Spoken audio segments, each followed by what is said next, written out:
Welcome to The Explainer. Today, we're diving into one of the biggest, most fascinating engineering challenges in all of artificial intelligence. We're talking about how to run these absolutely massive AI models without needing, a whole warehouse full of supercomputers. It's a story about shrinking giants, and it all kicks off with one very, very big number. 140 gigabytes. Just let that sink in for a second. That is the colossal amount of memory you need just to load a state-of-the-art 70 billion parameter language model. And that's using the standard everyday precision. To put that into perspective, that's way more RAM than you'll find in even the most high-end gaming PCs. This isn't just some minor inconvenience, it is a massive roadblock. And that huge memory footprint, well, it's the fundamental difference between needing this expensive, really complex cluster of multiple graphics cards all trying to work together and the Holy Grail. Running that exact same powerful AI on a single powerful GPU. Being able to do that changes literally everything. The cost, who can access it, and where this amazing tech can be deployed. Okay, so let's get into it. Here's the game plan for our journey today. We're going to start by really digging into the scale of this 140 gigabyte problem. Then we'll look at the absolute game changer that is the 4-bit shift, but also explore the hidden dangers when good models go bad. After that, we'll see the playbook the pros are using right now, uncover a much smarter new approach, and finally, take a peek at the next frontier in AI efficiency. First things first, let's really wrap our heads around this challenge. That 140 gigabyte number, it doesn't just come out of nowhere. It's a direct result of how these models store information, and understanding that is absolutely key to figuring out the solution. And the magic here, it really comes down to some pretty simple math. See, a model size is just its number of parameters multiplied by the memory needed for each one.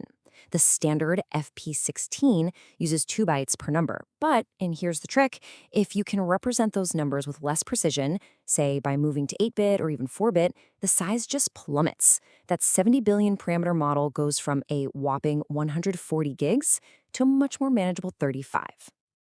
And listen, making that drop from 140 down to 35 gigabytes, that's not just a small improvement. That's not just a little tweak. It's the kind of massive leap that represents a fundamental shift in what's even possible. And it's changing the very infrastructure of how we use AI. The experts in the field, they use this exact phrase, an infrastructure shift. Why? Well, think about it. When you can suddenly run a monster model on one machine instead of a whole server rack, you've completely changed the economic and logistical landscape. It's about democratizing access to the most powerful AI we have. But, of course, there's always a catch, right? This incredible compression, it comes at a price. As we push down below 8-bit precision, these models that we've so carefully trained, they can become, well, fragile. They start to break in these subtle, really hard to detect, and sometimes pretty dangerous ways.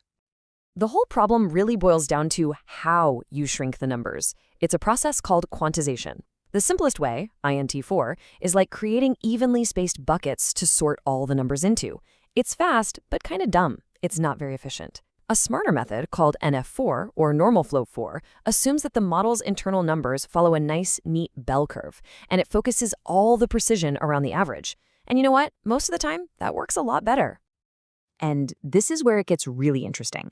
It turns out that some specific parts of these AI models, especially these things called MLP layers, they don't follow that nice bell curve at all. They have what's called a heavy-tailed distribution.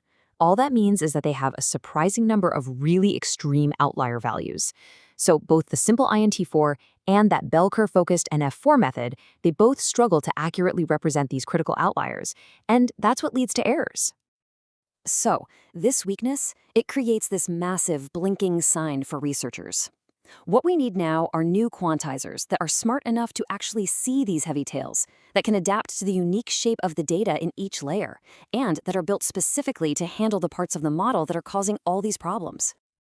Okay, so if pure 4-bit is so tricky and potentially fragile, how in the world are teams using it in real-world apps right now? Well, the answer is, they kind of cheat a little. And it's actually pretty brilliant. They use a strategy called mixed precision. So instead of making the entire model 4-bit, they pick and choose. They'll crush down the bulky, more robust layers, like attention and MLP, to 4-bit to get those memory savings. But they keep the most sensitive parts, like the very beginning and, most critically, the final output layer, the LM head, at the original high precision. Why? Because any error in that final layer directly messes with the model's output quality, affecting everything from which word it picks next to its overall creativity. So this mixed precision thing works for sure, but it's based on what we call heuristics, basically general rules of thumb. It's a really good hack, but it's not exact science. Which of course begs the question, isn't there a smarter, more principled way to figure out which parts of the model get which level of precision? And that question leads us to a much, much more elegant solution. The new idea is to stop treating precision as this all-or-nothing choice. Instead, you can think of it like a budget. You have a certain number of bits to spend, and you have to allocate them wisely across the whole model. This whole approach is built on a really crucial observation that researchers made. Not all errors are created equal. It turns out a tiny little error from quantization that gets introduced in the first few layers of a deep model, it gets amplified. It snowballs as it passes through all the other layers, and it ends up having a much bigger negative impact than an error introduced halfway through. This insight gives us this beautiful 3-step playbook. So first, you scientifically measure how sensitive each individual layer is to losing precision. Second, you decide on your total memory size. That's your bit budget.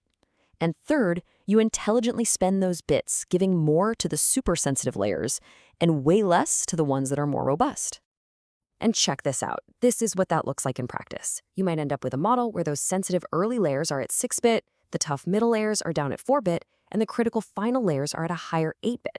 The total memory size might be the same as if you just made everything 4-bit, but because you spent your precision budget intelligently, the model's stability and performance are just way, way better. So armed with these new, smarter, sensitivity-aware techniques, the most ambitious researchers, well, they're already looking to the next frontier.